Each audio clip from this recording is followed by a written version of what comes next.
Hello, Exeter, and today we have Sherm Chester as our guest. Car, so showed up, and then after that I bent over.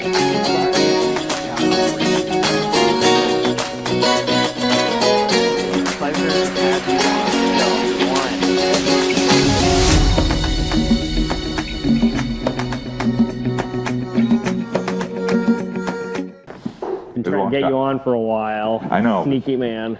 Well, you just, we're busy and coordinating schedules. Yeah. You know? Working the Seacoast Sports Forum. That's right. Yeah. So you are a lifelong Exeterian. Yeah, you could call me a lifer. Yep. A lifer. Yep, you could call me a lifer. A lifer. Okay. And then your family as well? Parents, they lived here? Oh, yeah. My dad was a lifelong resident of Exeter. My mom was actually from Ohio and came out here. That's the story. It'll be in the book. But my dad actually lived in Ohio for a very short time, and after he met my mother, they moved back here to New Hampshire and spent, I'd say 99% of their lives here. He did. And it's I'm a townie. No ifs, ands, buts about it. and he was too, and proud of it. All right. That's good, though. It is a good thing. You find your place that you enjoy. Exeter is a special place. I mean, it's sometimes frustrating to see some of the things that change, but you got to accept change. My dad was a selectman for years. People probably know more the name from him being a selectman for 20-something years here in Exeter during the 70s and right up through the 90s. And he knew Exeter would change. He knew it had to change. He wasn't against change, but just, see it come in gradual dosage. Yeah. So things don't just come all of a sudden, and now you got pandemonium. And I think he accomplished that during his time here.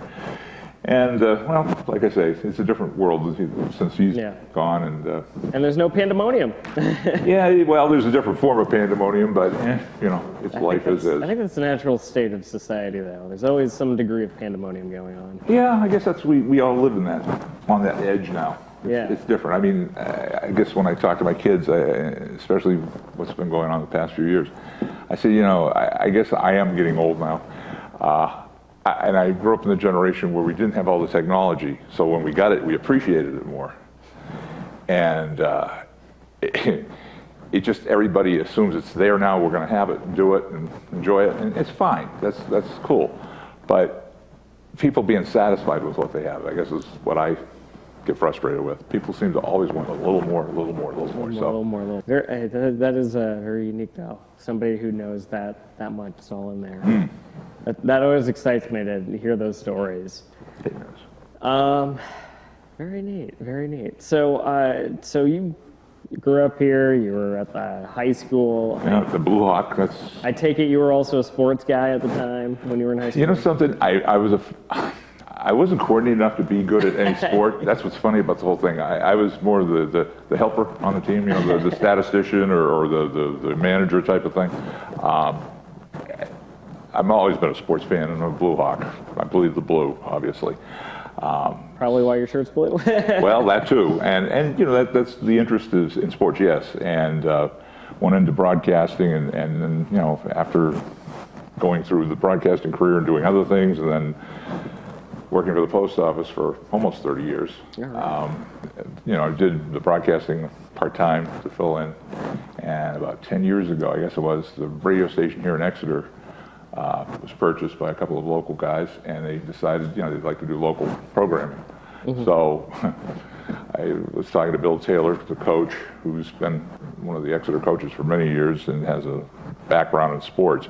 I said, hey, wouldn't it be fun to do a show together, just an hour on a Sunday? And we'll do it at noon, just before football season was when we started it. And then we can talk about the Blue Hawks and whatever's going on in the state and then the national scene. He liked the idea, so I took it to the owner of the station. He said, yeah, I'll give you an hour. So we did that show for almost 2 years until they changed their format. And it kind of went in limbo for a while. And, it was Exeter TV. When I was talking to Bob Glowacki, they were looking for something to put on the air here, and I said, hey, how about the Seacoast Sports Forum? So I pitched it, and we did a little pilot episode, and Sam Bruno came on board. Sam was part of the show on radio and as well, so I'm wearing the colors today. All right. Yeah, so we're cross-promoting our show. Hopefully they'll butt these two shows together back to back so we can, so yeah, that, again, the sports end there. I've always been a Blue Hawk, so that's obviously the focus of the show, but we talk about the regional sports and the national scene, so. Excellent.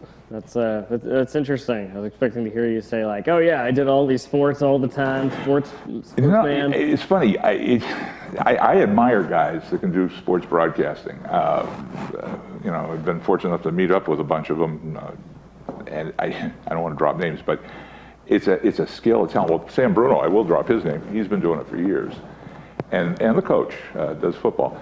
If you just have the real love of the game and the mastery of the words, and especially on radio, painting a picture. That's where the real game is. TV is a little easier because you see what's happening in front of you and you can just say, oh yeah, he took the ball and ran it so many yards. Those guys on the radio, those are the real technicians. Those are the guys that are magic. So yeah, I think it was that a couple of years ago, I think it was like 2018, there was the famous LA Dodgers Red Sox game and they had won like 17 innings or something. Yeah. Went from like 6 or 7 p.m. to like 4 in the morning. Oh yeah, yeah, it was a long day. We were talking to one of our guests on the show recently, and he was part of that broadcast team, Tim Neverett, and that's a long day for those guys, and they have to keep it fresh. They have to keep on their toes, and I guess I'd get silly. That's my thing too. I have more of a tendency to want to be silly. That's why I was a disc jockey more than anything else. Yeah. I like to look at the lighter side of something, and those guys are really locked and loaded. They're serious. Those announcers. They're again, if they're really good, they're painting a picture, and they have to be laser focused. So I'd be more like, after a while, probably wandering off, thinking about other things. Commentating the whole time. Hey, look what's going on in the stands over there. That type of thing. That would be a fun show, though. Well, yeah. Like the bad lip readings. Yeah, exactly, yeah. That'd be the show I want to do. The Seacoast Sports bad lip readings. Reactions of the fans, that's what's fun. You see some of the things that go on in the stands, especially if you're watching now in high definition, you see what's going on in the crowd, some of the people, I'm like, whoa. And they paid big money to be here? And they're doing that? Sometimes it's more of a show just to watch people's reaction. That's where I'd be. Yes, that's where I'd be. I had a friend who used to always go to baseball games, and he wasn't a baseball guy at all. And so I point blank asked him, why do you go to baseball games all the time? And he said, you're going to come with me. We're going up to Portland. We're going to go to this one baseball game. And seeing all the things that go on, I got why after a while. Yeah, so. It's special. Those guys I admire that can do that. Sam and the coach do a great job, and they're happy to, and they do it on the fly. And the local end of it, you don't have technicians working with you. You're doing your own thing. You're bringing your own equipment. You're hooking it up. You're hoping that everything is working back at the studio, that type of thing. And, I've been on that end of it, the producing end of it, and and this goes back when we used to use telephone lines for all the communication. The good old days. The good old days, yeah. Quick change of subject. So you for 30 years worked in the post office. Yeah, 28. 25 of those were as postmaster. Postmaster. Yeah. And that's the hook to the story. I started in broadcasting, did other things, but the broadcasting thing.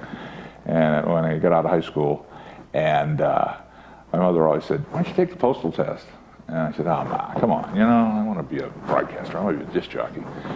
And, over the years, it's a good business, it's a fun business, but it's not a secure business. And it's even become more insecure, more unstable, I guess, is the way in the corporate times we're in now.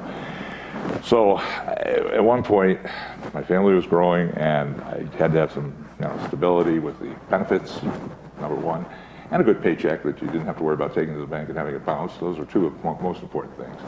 And so I went out of the business and took the postal test and was fortunate enough to get a job working at Rye Beach, right down the road here, for a couple of years as a clerk, and then eventually the postmaster job came open, and I was fortunate enough to get that.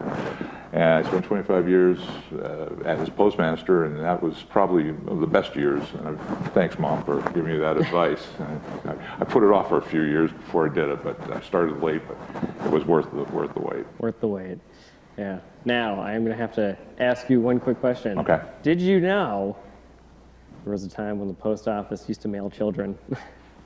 The who? They used to mail children.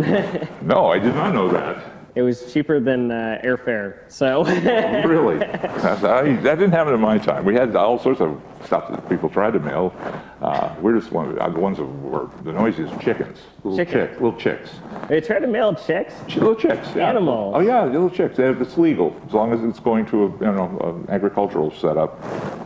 And we walked into the post office one day. The lady was postmaster, and she opened the door, and we hear this chirp, chirp, chirp, chirp, chirp. What's that? And I said, "Oh, chickens!" And a little box of chickens. And luckily, the person that owned them came right back up to pick them up, because otherwise we were going crazy all day with the noise, the peeping. But yeah, that's the only thing I've ever had that was weird, chickens. But Okay. no kids through the mail. No. No kids. No. And one guy sent his granddaughter a hobby horse, and it was one of the fancy ones, a big one. And I said, I don't know if we can do this. And I measured it, and it fit the dimensions. Like a live horse? Or No. This is rocking a horse? rocking horse, yeah. Hobby horse. And it met the dimensions. It was big, though. And he paid a lot of money to send it. And but it made it. It made it intact. So those people always say, things get broken in the post office. Not everything, okay? Once in a while things happen. It could be to anybody, any place. So, going from radio then into public television, so how about walk us through that process? Because I know that was also a different time here at the station, too. Yeah, I mean, we had been doing the show on radio and then put it on hold. And I really, kind of thought like, gee, it'd be nice, community TV, Exeter TV, if we could carve a niche out here and highlight, obviously, the Blue Hawks and some of the local teams. And got in touch with Bob Glowacki, and we really, I think, hit it off, and he liked the idea. And the two guys that are with me on the show, Sam Bruno and the coach, Bill Taylor, they were all for it. So the only hang-up we've had over the past, obviously, a couple of years is having to do it remotely. It's nice to be in the studio for a change. We've had to do it on Zoom, and that's kind of a different environment, technically or technology-wise. It's a different environment. So, I'm able to look you in the face and the eyes, whereas you're looking at a TV screen, and sometimes connection isn't the greatest, or somebody's showing you the roof or whatever.